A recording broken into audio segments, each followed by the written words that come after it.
U.S. President Joe Biden is calling on Israeli leaders to take advantage of this moment and make a new push for a ceasefire in Gaza now that Israeli forces have killed Hamas leader Yahya Sinwar. Now is the time to move on toward a ceasefire in Gaza, ensure that we move in the direction that we're going to be in a position to make things better for the whole world. It's time for this war to end and bring these hostages home. Well, this is not the end of the war in Gaza. It's the beginning of the end. That is Israeli Prime Minister Benjamin Netanyahu, as you hear, making it clear the Israeli ground offensive in Gaza won't end just yet. But this is a moment of uncertainty. Top U.S. officials blamed Sinwar for ceasefire negotiations hitting a roadblock back in the summer. But his killing is raising new questions about how any talks could and would go forward. Let's go live to Jerusalem for more on the story. Crystal Gomansing covering things for us. And we're going to begin with a significant new development this hour. Crystal, we've been waiting for some sort of response from Hamas since the killing of Sinwar. Now, the first Hamas statement. What is the group saying? That's right, Heather. Bassem Naim has provided a statement to the AFP news agency. And as you mentioned, it's really the first official comments we've had. I'll give you a look at the statement here and read part of it for you. It says that Hamas is a liberation movement led by people looking for freedom and dignity, and this cannot be eliminated. He goes on to say it seems that Israel believes that killing our leaders means the end of our movement and the struggle of the Palestinian people. Now, Heather, it's critical to look at the language around here. Well, he talks about leaders being killed and Israel believing that killing the leader. He never actually says and confirms that Yahya Sinwar was in fact killed yesterday by Israeli forces, as they say, in the Rafah area. Now, reaction to the death in Gaza has been coming forward for a number of hours since it was announced. I want to give you a listen to how two individuals in Khan Yunis responded, and Khan Yunis is the area in which Sinwar was born. خبر استشهاد القائد يحيى السنوار كانت ضربة صاعقة على الشعب الفلسطيني، ونتنياهو لن يتوقف. نحن عارفين هذا الكلام، كل الشعب الفلسطيني مستهدف، مش السنوار فقط لا غير، لانه كل يوم مجازر.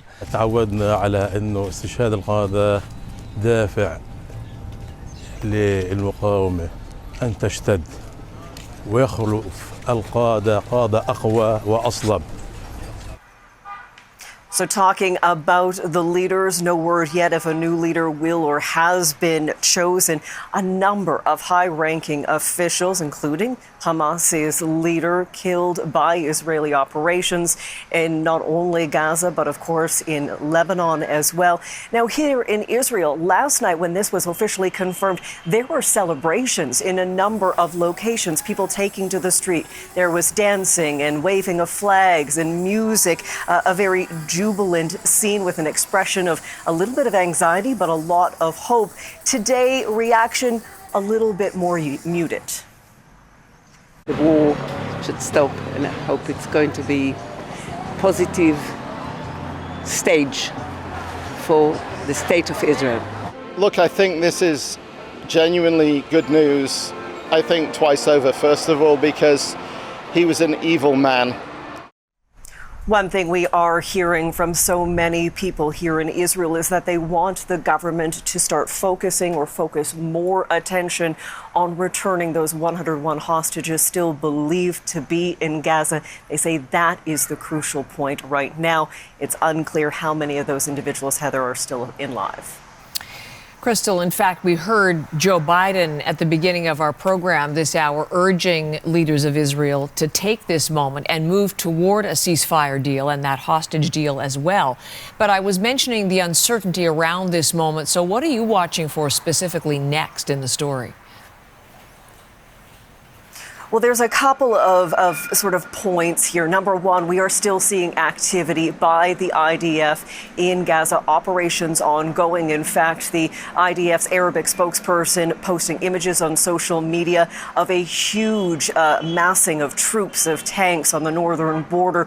Now, that could be a sign of preparing to do something more. Maybe it's just posturing. We're also waiting for the arrival of the U.S. Secretary of State, Antony Blinken. He's expected to be in Israel, today, meeting with officials. No doubt he will be bringing Joe Biden's message of using this moment to talk peace, to try to de-escalate things, and ultimately get those hostages back. We know that Israel has said that is one of its main goals, but they've also said that they will not lay down arms as of yet. We're also keeping an eye on Lebanon. Those operations ongoing, the ground operations and aerial bombardments. A little bit later today, we are expecting the Italian Prime Minister, Giorgia Meloni, to be visiting the caretaker Prime Minister.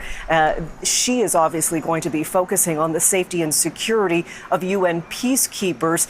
Italy has about 1,000 peacekeepers that are currently a part of UNIFIL and in the middle of the conflict, right on the border, monitoring that blue line between Israel and Lebanon. Crystal, thank you very much.